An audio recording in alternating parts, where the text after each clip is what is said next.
भगवान श्री कृष्ण जी कहते हैं कि हमें किसी से भी अंधा प्यार नहीं करना चाहिए। हमारा किसी के प्रति अंधा प्यार हमें कभी भी आगे बढ़ने नहीं देता। अधिक प्रेम भी व्यक्ति को बुद्धिहीन कर देता है।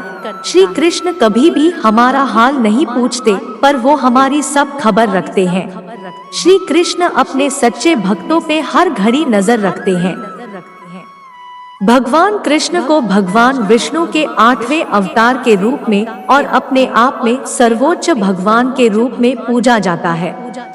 वह करुणा, कोमलता, प्रेम के देवता है और भारतीय देवताओं में सबसे लोकप्रिय और व्यापक रूप से पूजनीय है। उन्होंने हमें जीवन, प्रेम, खुशी, धर्म, मोक्ष, मुक्ति, भक्ति, योग, ध्यान, धर्म, सत्य के बारे में सब कुछ सिखाया।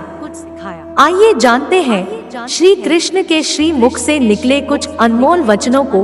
वह सब कुछ करो जो तुम्हें करना है, लेकिन लालच से नहीं, अहंकार से नहीं, वासना से नहीं, ईर्ष्या से नहीं, बल्कि प्रेम, करुणा, नम्रता और भक्ति के साथ। भगवान श्री कृष्ण इस अनमोल वचन के माध्यम से कार्य करने की नियत का उल्लेख करते हैं।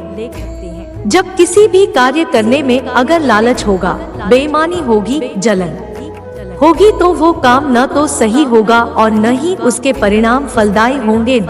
इसके अतिरिक्त जिस कार्य को हम पूरे मन से प्रेम पूर्वक करेंगे तो वो न सिर्फ हमारे लिए बल्कि समाज के लिए भी हितप्रद होगा। नरक के 3 द्वार हैं, काम, क्रोध और लोभ। जो व्यक्ति कामी प्रवृत्ति का होता हो, जिसके मन में लोभ होता है और जो अत्यधिक क्रोधी स्वभाव का होता है, उसके लिए नरक के द्वार सदैव खुले होते हैं।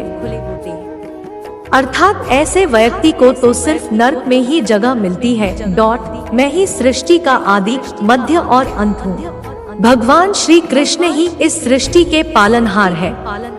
वही इस संसार की शुरुआत थे, वही मध्य और वही अंत होंगे। जो आप जो चाहते हैं उसके लिए नहीं लड़ते हैं, तो जो खोया उसके लिए मत रो। मनुष्य सब कुछ चाहता है पर सब कुछ उसे नहीं मिल सकता। आपको जो नहीं मिला उसके लिए पश्चाताप मत करो, और जो आपसे खो गया, जो आपसे अलग हो गया, उसके लिए निराश भी मत हो। मैं सभी प्राणियों के हृदय में स्थित आत्मा हूँ। मैं सभी प्राणियों का आदि, मध्य और अंत भी हूँ। हर व्यक्ति श्री कृष्ण से जुड़ा है और श्री कृष्ण हर व्यक्ति से जुड़े हैं।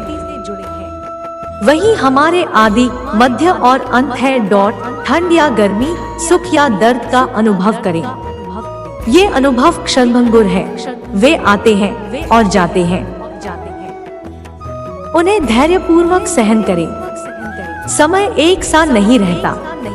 आज दुख है तो कल सुख भी आएंगे और सुख के बाद दुख भी आना स्वाभाविक है। आपको पूरे धैर्य और श्री कृष्ण पर विश्वास के साथ अपना जीवन निर्वाह करना चाहिए। सत्य कभी नष्ट नहीं हो सकता। अच्छा करने से नहीं डरना चाहिए। लोग अक्सर सच कहने से बचते हैं या डरते हैं, पर सत्य कभी छुप नहीं सकता और न ही कभी मिट सकता है। कितना भी छुपा ले पर सच तो उजागर हो ही जाएगा। इसलिए जो बात सच पर आधारित हो उसे करने या कहने और मानने से कभी नहीं डरना चाहिए। जो हुआ अच्छा हुआ, जो होता है अच्छे के लिए होता है। कभी कभी विपरीत परिस्थितियाँ हमारी वर्तमान स्थिति को अच्छा करने के लिए आती है। मन चंचल है, इसे और संयमित करना कठिन है, लेकिन यह अभ्यास से वश में हो जाता है। मन चंचल होता है, यह इधर उधर भागता है और किसी भी कार्य की एकाग्रता का दुश्मन है।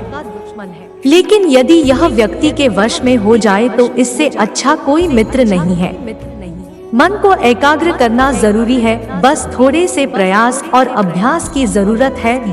मैं हमेशा तुम्हारे साथ और तुम्हारे आसपास रहता है, चाहे तुम कुछ भी कर रहे हो। जब भी आप कोई बुरा कार्य करते हो या अच्छा कार्य करते हो, आपको लगता है कि कोई देख नहीं रहा, तो यहाँ कृष्ण कहते हैं कि तुम जो कुछ भी कर रहे हो मेरी दृष्टि सदैव तुम पर है। इसलिए आप यह मत समझे कि आप अकेले हैं, आपके साथ श्री कृष्ण सदैव है। जो कुछ हुआ अच्छे के लिए हुआ, जो हो रहा है अच्छे के लिए हो रहा है, जो होगा वह भी अच्छे के लिए ही होगा। जो कुछ हुआ अच्छे के लिए हुआ, जो हो रहा है अच्छे के लिए हो रहा है, जो होगा वह भी अच्छे के लिए ही होगा। तो सकारात्मक रहो और अपना कर्म करो। आप वही हैं जिसमें आप विश्वास करते हैं, आप वहाँ बन जाते हैं जो आप मानते हैं कि आप बन सकते हैं। हमारी सफलता और असफलता इस बात पर निर्भर करती है कि हम खुद पर कितना विश्वास करते हैं। व्यक्ति जो चाहे बन सकता है यदि पूरे विश्वास के साथ अपने लक्ष्य पर लगातार चलता रहे। जिस इंसान के चारों तरफ नकारात्मक लोग रहते हैं उस इंसान का मंजिल से भटक जाना तय है। कहते हैं मन के हारे हार है और मन के जीते जीत। जिस प्रकार सकारात्मक विचारों से सफलता मिलती है उसी प्रकार नकारात्मक विचार असफलता के मार्ग की और अग्रसर करते हैं। क्योंकि जैसा हम सोचते हैं वैसे ही हम बनते जाते हैं और अपने विचारों के माध्यम से ही हमें नकारात्मक और सकारात्मक परिणाम मिलते हैं।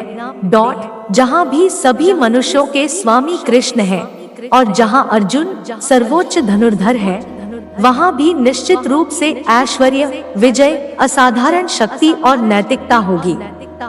श्रील प्रभुपाद भगवद गीता। श्री कृष्ण विष्णु जी के 8वें अवतार, जगत के पालनहार और धनुर्धरों में श्रेष्ठ अर्जुन जहाँ होते हैं वहाँ निश्चित ही विजय, असाधारण शक्ति और नैतिकता होती है। समय हमेशा चलता रहता है, कभी रुकता नहीं। यदि आज बुरा समय है तो कल अच्छा होगा। इसलिए आप बिना किसी स्वार्थ के सिर्फ कर्म कीजिए, फल समय खुद देगा। न तो समय रुकता है और न ही एक सा रहता है। बुरा समय हो या अच्छा समय बदलता जरूर है। आज बुरा है तो कल अच्छा और अच्छा तो फिर बुरा समय जरूर आएगा। सुख के बाद दुख और दुख के बाद सुख आते जाते रहते हैं। इसलिए इस पर हमारा कोई वश नहीं है।